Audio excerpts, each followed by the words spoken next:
My name is Christian. My sermon is called The Value of Human Life. And today I am presenting you why I believe human life is sacred, valuable, and special to God. It should hold the same value for us. We're especially going to take a look at human life in the womb today.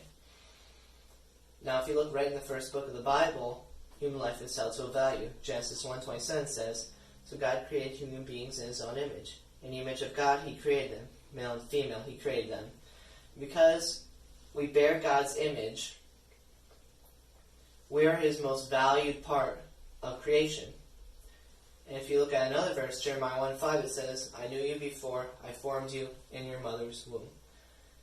And because human life is so valuable, God made a law for us not to take another human's life. Exodus 20:13 says, "You shall not murder."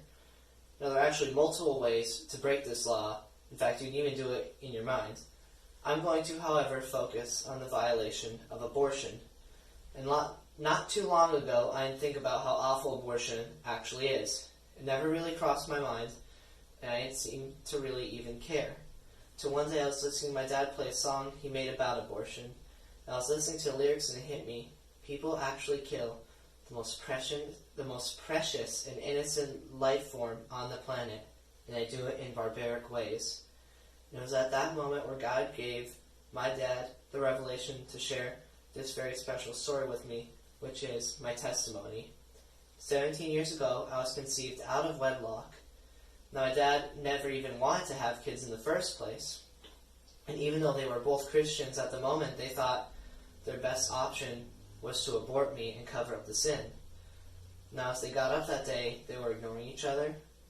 And as they were driving down to the facility, God put a Bible verse in my dad's head, Matthew 18:6. It says, "But if you cause one of these little ones who trust in me to fall into sin, it would be better for you to have a millstone tied around your neck and be drowned in the depths of the sea."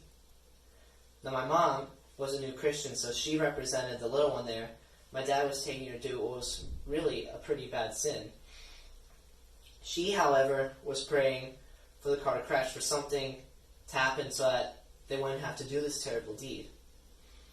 As they drove up to the facility, they saw a group of protesters, and a few different images they remember were someone dressed as a Grim Reaper, kids standing up for the life of the unborn, and an aborted baby poster.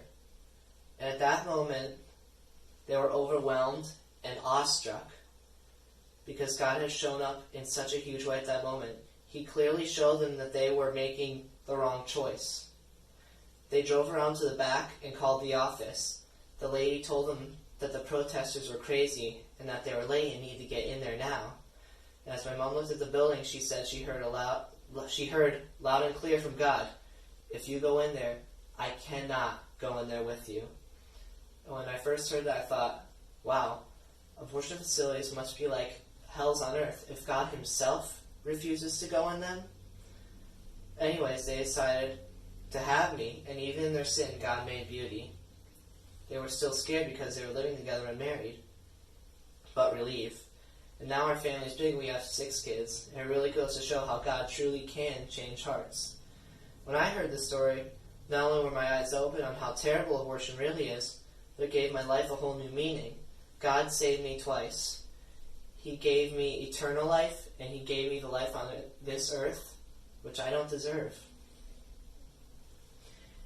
And I learned that not only does abortion kill the child, which is already bad enough, but it can affect both the parents' lives forever and their eternal destination.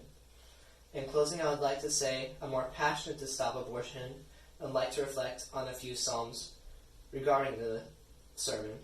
Psalm 139:13 says, "You made all the delicate inner parts of my body and knit me together in my mother's womb." And Psalm 127:3 says, "Children are a gift from the Lord, they are a reward from Him."